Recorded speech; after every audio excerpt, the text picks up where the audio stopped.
But in 2020, Trump surprised everyone and did a lot better than what the polling was saying. He was on track to lose Florida based on the polling data, but instead he won, and he did it even better than he did against Hillary Clinton. These are essentially 30 free electoral votes going for Trump that were very much in play 4 years ago. And so this is the 2024 election map based on sort of a best case scenario for Donald Trump, highlighting the fact that New York is going to be a lot more competitive than it's been in previous cycles. At the very least, she is going to be the worst performing Democrat in the Empire State since 1988. And if New York does indeed go to her by a lean margin, Trump would be on track to win 340 electoral votes, Kamala Harris not even at 200. As of right now, Democrats are still highly favored, but if New York gets competitive, which this betting market doesn't really account for very much, it is going to spell disaster for Democrats in other states. If they can barely win in New York, how are they really going to do in states like New Jersey, Minnesota, Virginia, or New Hampshire, states that are much more centrist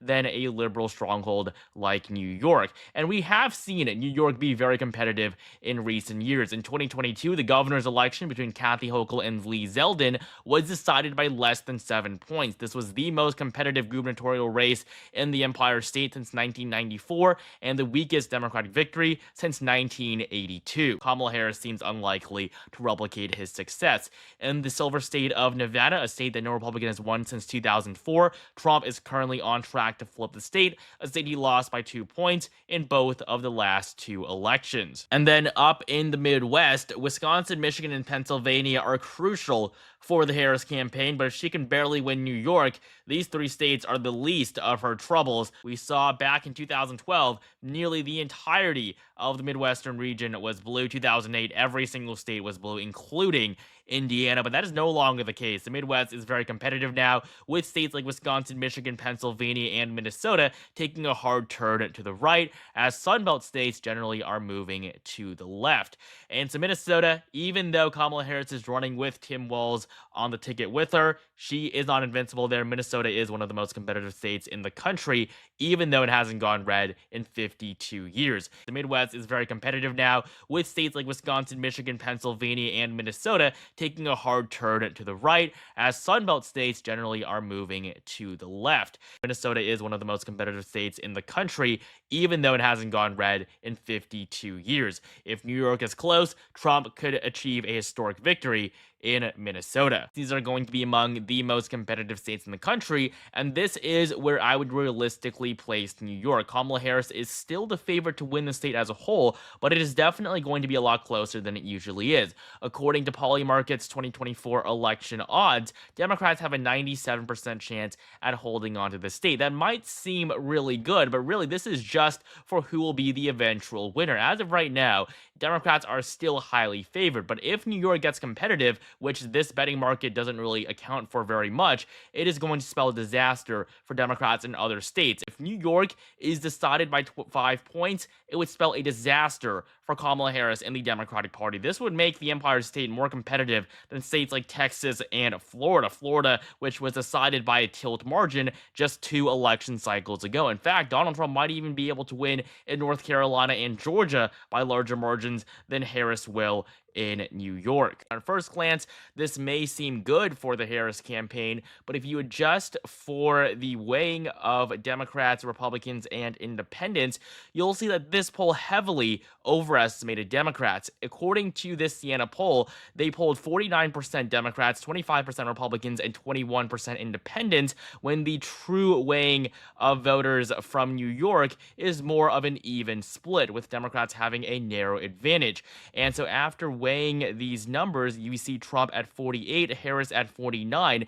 Harris's 12-point lead drops to just 1%. The drop-off for Democrats here really has been kind of insane. I mean, last time around, this was a state that there wasn't any talk about. New York was as blue as a state really could get. And then when the results came out, people were surprised as to how close it was, even though Biden won by a pretty big margin, although everybody expected him to win by significantly more. And then today, the polls are telling us that Democrats aren't even going to win by a solid margin. In fact, over the past year, there have only been two polls that have shown Democrats ahead by 15 points or more. We have this recent poll with Harris up by 17, and one poll back in May that had Biden leading by 19. This was before that disastrous debate performance. And so New York is probably only going to get more competitive from here. We've seen Kamala Harris make no improvement over the last 2 months in her support.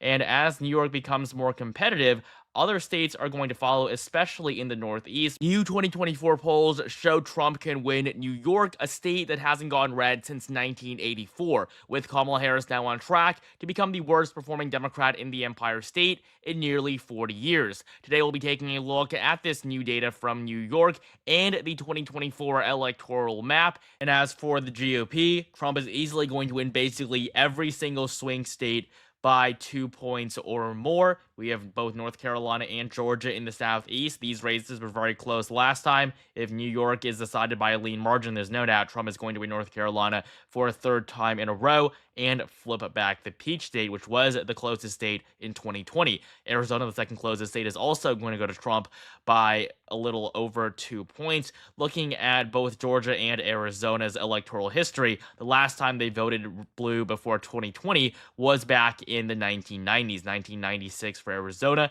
and 92 for Georgia. So fundamentally, they are still much more conservative than they are liberal. Joe Biden did well in 2020, while for Trump, he's the obvious winner in Ohio. He's going to win this state by around 10 to 15 points. He is going to absolutely dominate. Ohio used to be very competitive, especially a decade ago. So Ohio has taken a sharp turn to the right. So looking at this map, Ohio and Iowa are now essentially free states for the GOP. They were also pretty competitive back in 2020, but today there's no doubt these are states that will 100% go in favor of the former president. Joe Biden was supposed to win the state by 29.4%. In most of October, he was supposed to win by over 30, and this wouldn't have been seen as too unreasonable, as even Hillary Clinton was able to carry New York by nearly 23 points. Obama won it by 28 in 2012. As the country gets more polarized, we should be seeing these solid blue states, which New York traditionally has been, moving more and more to the left, but that simply didn't happen. When the entire country swung to the left from 2016 to 2020,